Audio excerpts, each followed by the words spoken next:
What's up, people? I'm Shaggy the Opinionated Hippie, and this is part 15 of my reviewing and ranking Phish's live Phish concert release series. I'm going to talk about 15, and then I will rank this according to the other 14 I've already done. And we are on October 31st, 1996. That's when this released. That's what this release is. Came out in 2002.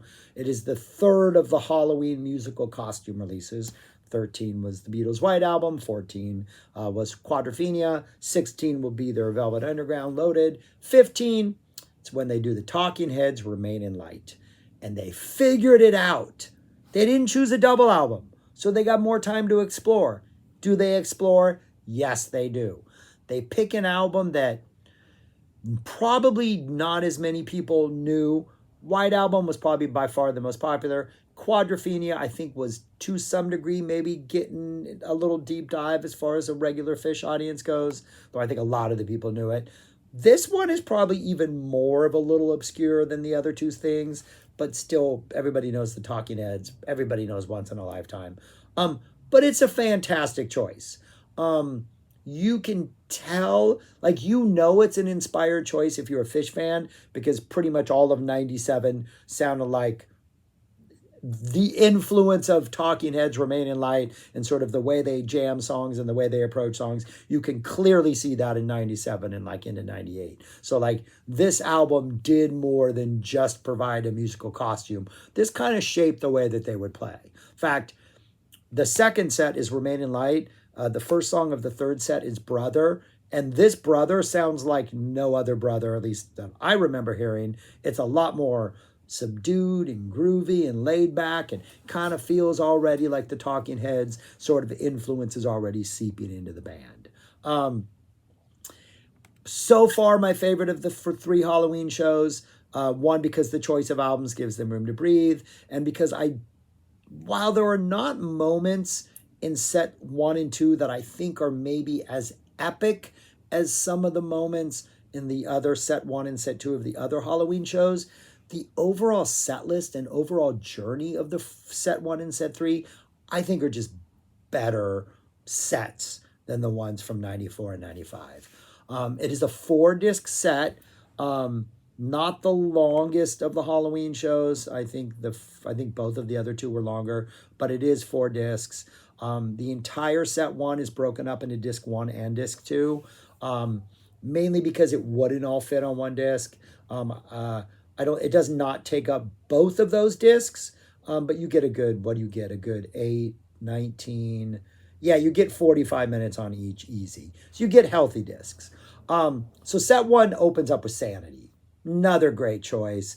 Kind of works like Iculus, this slowly kind of building song that layers in energy and lets the band kind of just have fun. It's a relatively rare song. It's not as common as other stuff. Fantastic opener. That drops into Highway to Hell. Sanity and Highway to Hell, we're kind of leaning into the Halloween thing. Those are darker songs. We would abandon this Halloween dark vibe clearly as the set goes on and enter what I think sounds more like a Grateful Dead afternoon, springtime, beautiful jam scenario. But we're trying to bring the Halloween energy early. And that's kind of what we get in Sanity, and Highway to Hell. We just get some good high energy openers, kind of setting the stage. We get it down with Disease, which I like. But as soon as we enter the solo section, Trey starts to sort of run like an antelope, like momentum gathering thing. That where he's not really soloing, but it's like he's gathering momentum in order to like take off. But he never really takes off. And it seems like once he gathers that momentum, he just kind of explores other ideas, and we get a pretty mellow Down with Disease. And there were some interesting ideas throughout, but when we finally return to like the closing lyrics, the closing part to end the song, it almost feels like the entire musical journey was like, we have a map, we're going to go find treasure, some pretty exciting things might happen, but when we come back, we didn't really find the treasure. So it kind of wasn't a wasted trip because there were good moments that we had in the journey, but there isn't really that epic peak that is reached. And even though it is sort of this unresolved improv journey, I like it. It's good. It's got a good vibe. It's a leaning into a more relaxed, let's take things easy Phish where we don't have to like go pedal to the metal the whole time.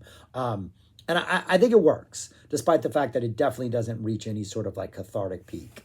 That's followed with a You Enjoy Myself, nowhere near as epic as the 40-minute one from the previous year. The jam is really good. I think the best part might be like the spacey part before they build it back up. We seem to seep in that for a little bit longer than normal, and that has some really good textures in it. But it's a really good You Enjoy Myself. I went the wrong way on that. I should be on 15.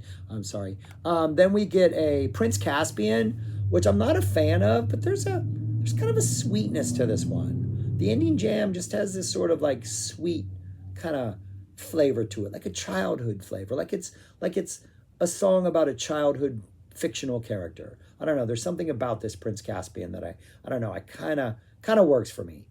I don't like the fake ending when they go back into the dun dun dun. I don't think that's needed. I'd like that song to segue into something else. But that closes out disc 1.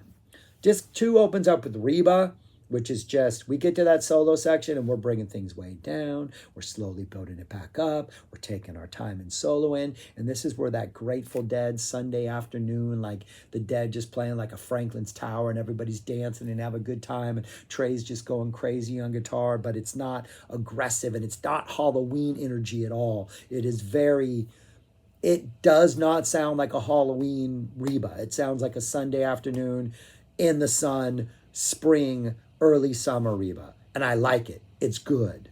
Really kind of healthy Reba too, kind of long. They take time to develop those flavors in the solo and let things really build. We get a Colonel Forbin's Ascent, great song choice, into a Fly Famous Mockingbird. Mockingbird's pretty evil at this point. We're going Halloween, so things are dark. I think we see David Byrne's face on the mountaintop. Right, it becomes David Byrne, so we get an early shout out to that, to what's going to happen in set 2, though we know because playbills were handed out. So that's cool. Nice to hear this song. Then we get a Character Zero and a Star Spangled Banner a cappella to close out. So kind of a ending to what I think is a pretty strong, great song selection. Not really any crazy musical highs, but nothing bad. Just a really satisfying first set. Then we get Remain in Light, which they just nail. 2 songs kind of maybe don't work for me.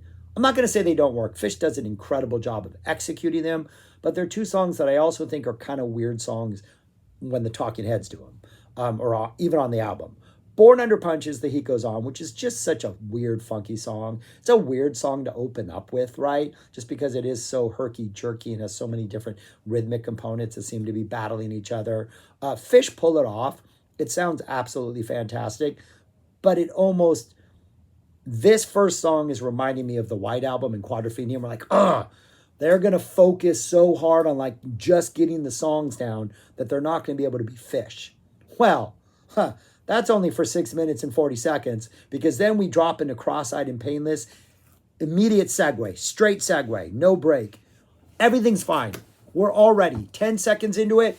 You know this is going to be a great show. They hit that Cross-Eyed and Painless hard, and it grooves hard. And Fishman does the lyrics perfectly, and we get a nice jam in it. And this is Phish. This is Phish, people. Like at this point, we don't even sound like we're covering an album. It sounds like we're in a Phish set and Phish is doing Phish things, just happens to be with Cross-Eyed and Painless. We get some horns in here, and I think it's only one saxophone that's being played in Cross-Eyed and Painless. I think so, right? Isn't there some horn on this? Yeah, there is some horn on this. And it's just lurking in the background. And it's like this weird little boop, boop, boop, boop. And it's not prominent. It's kind of buried in the mix. And it adds the perfect sort of like groove element to the whole thing. And every time it appears throughout the entire set, there's a sax solo later in the set that is all squirmy and weird and all over the place. The saxophone usage in this set is perfect. Whatever mistakes they learned from the Quadrophenia thing, they have fixed. The horns are amazing. We get Gary Gazaway on trumpet, Dave Grippo on sax, and then Carl Perazzo is on percussion in both the Remain in Light and in the third set. And then the horn players come out for Jesus of Chicago, Susie Greenberg, and Frankenstein, which close out the second set in the encore, third set in the encore. But Cross-Eyed and Painless hit it out of the park. Great Curve, we hit it out of the park. We are 2 for 2. This is fantastic. I think this is the one where Trey gets his fantastic guitar solo. In Born Under Punches, Trey is trying to do the Adrian Belew weird guitar solo. And it kind of works. It's kind of fun to hear him attempt that. But I almost kind of wish they had inserted a more stereotypical sort of Trey solo in Born Under Punches, because the sort of stark difference between the song and Trey's guitar playing, I think would have made that song a little bit fresher. But he does a pretty good job of trying to get that Adrian Belew sound effect thing, and it's kind of neat to hear him doing that, but it's not Adrian Belew. And I think that I think it would have been interesting had he just whipped off a little quick solo there, like a straightforward one. But props. Great Curve hits it out of the ballpark. Once in a Lifetime, that's a song I don't even think the Talking Heads do well live. I think it's just this weird song that the studio version works, and I'm not sure other versions of this work, especially live versions of this work. So if there is a dip in it in the set, it's Once in a Lifetime, but that's kind of okay because everybody knows it and everybody loves it, so it kind of makes up for it. Houses in Motion is fantastic. Houses in Motion just really kind of rides the groove for a while at the end, and we get sort of this minimalist kind of just groove, just jam. It's not really anybody soloing, but everybody's just feeling it out. The percussion's there, and it's comfortable, and it takes its time, and it's well paced, and it's just, yeah, Houses in Motion just rocks. Then we go into like the slower, darker portion of the album, right? Where things kind of slow down and we get a lot of more like atmospheric ballady stuff. You know, Mike does the sort of spoken word stuff that David Byrne does. They throw a lot of sort of chaotic elements into the Overload. And I understand I was not at this show. I was able to make the Velvet Underground one the following year. But I think they brought a bunch of like TV monitors on the stage and did some weird like stuff where I think Fishman and Trey were like doing crazy stuff while like all this noise happened. So there's a visual element to it, but you kind of don't need it because the way the Overload eventually reaches this weird chaotic noise section, it works really well. And the band's decision to kind of segue from every song into the next song, I think pays off huge dividends. It makes it feel like a Phish set. It makes it feel like one long jam. Like had they returned to Cross-Eyed and Painless, like after the Overload, it could have felt like just one huge Cross-Eyed and Painless. Like that's how well they have like figured out how to attack this album and how to play this album. Like I think this performance shows Phish at their best, highlights the best parts of the Talking Heads' Remain in Light. It could make you a Remain in Light fan. It could make you a Phish fan. I think they hit it out of the ballpark in this one.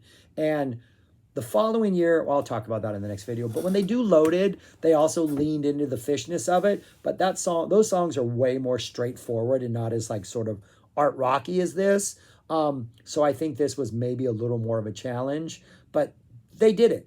They did it. Remain in Light. It works. Phish pulled it off. This is the first musical costume I think they hit out of the park based on Quadrophenia and the White Album. Love it. Then we go into the third set. Third set opens up with Brother. Great choice. The solo, though, is so much more. Like you can feel the effect of like where they're going with their jamming right here.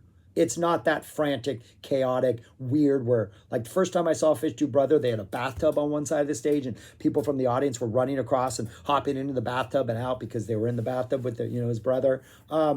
This doesn't feel like that could have worked because it just doesn't feel like anybody should be running. They should be taking their time and just enjoying the jam and relaxing and like nodding their heads and just like doing this type of thing. It's that kind of Brother. Still a great song, still a great performance, but already you can see kind of a shift and what they're going to do with these solos and how any song, even a Brother, can like be susceptible to this new vibe. We get a 2001, feels disco is crazy. Absolutely love it. We get a maze. The maze, Trey's solo in particular, has some really good volcano building in it where he is just ratcheting up the intensity and just like building that solo up. And you feel like it is just going to explode. And he does that a number of times and just like, you're like, is this it? This is when we're going to go back into it? No, we're like prolonging it even more. Like the intensity on the maze, like people talk about great mazes and I'm always like, I've seen a lot of mazes in my life. They all kind of have the same solo, but like this maze, I'm like, oh yeah, Trey's bringing it on this maze. This is a good maze. And then we get what is probably, apart from the remaining light, the highlight of the show. We get simple, stretched out, kind of cow funky.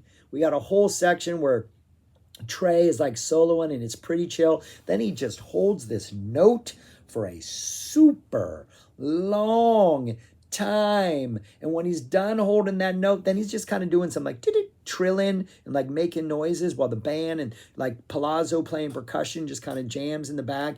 And again, Perazzo, Perazzo, sorry for mispronouncing that. Perazzo's adding percussion. And it just like it's just a groove, man. And it's like, just do this. This goes on. It's like a 15-minute simple. Like we're not getting super intense. We're just kind of nodding our head and everybody's jamming and it's a vibe. And you feel like maybe you want to pick up some drums and play along with them, and do what you can do. And maybe you play guitar and maybe you want to drop some solos in there because nobody else is dropping solos in there. But it is a simple, but by simplifying it and just relying on the groove, it works. It's fantastic. It's like, it's exactly kind of what we needed at this point. Then we get a Swept Away into Steep. Fun songs to hear. Always about that. Then we close out once again, as we did with the previous Halloween. We get a Jesus Just Left Chicago and a Susie Greenberg. I think both of them are probably not as impressive as the ones from the previous year. The Jesus with the horns just has a woozier New Orleans quality about it that really works with like the song proper. The solo itself, I don't think is intense as the one from the previous year. And then we go into a Susie that's, I think, quite a bit shorter from the previous year. Previous year Susie was like, over 10 minutes long, if I'm not mistaken. No, it was 8 minutes. It's about the same length as a Susie. It just doesn't feel as, maybe feels a little more subdued and controlled as the previous year's Susie. Though the Jesus is shorter, quite a bit shorter, a couple minutes. Than the previous years. And then we close the encore because apparently at this point, up to this point, we have to play this on a Halloween show. We get a Frankenstein. So yeah, the Jesus is like 2 minutes shorter. So yeah, and then we get a Frankenstein as an encore. But yeah, I love this. I think it's a great set. Kind of tails off at the end. We get a little like, maybe they're tired and they're just kind of doing some standard Halloween stuff. And the performances, the horn players are bringing it, but the band maybe sounds like we're like, okay, we got to wrap things up towards the end. But first set, song choices are great. The remaining light is hit it out of the ballpark. The simple, the maze in the middle, the whole first half of the second set, fantastic. Where would I rank this among the other ones? I got it right there at number 4 right now. Yeah, just behind those 2000 shows and that 97 show.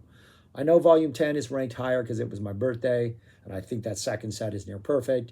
But yeah, I love this. I think they do it. It doesn't have the epic jams and like these 15, 20 minutes sort of just go out there things that some of these other releases do. But as far as short songs go, as far as them executing somebody else's album, they nail it, man. Like, kudos to them. I think they pulled this off. And obviously they knew they did because this would influence their sound for like the next year and a half, if not more. So yeah. Love this show. Love this release. Yeah, that's it. That's all I got. This is for Phish, Volume 15, Halloween, them doing Remaining Light. Kudos. Round of applause. Good job, Phish. Let me know what you think of this release if you check it out. Listen to the Remaining Light. I'm interested for Talking Head fans to check it out and see if they have an opinion on what Phish does with this. That's probably what I'm most interested in. So if you do take the time to do that, love to hear your comments. Love to read them anyways. That's all I got. Thanks for watching. Subscribe, like, share, comment, and go listen to Phish, people. Listen to this release. It opens up with Sanity. What a great song. All right. Peace. Talk to you later.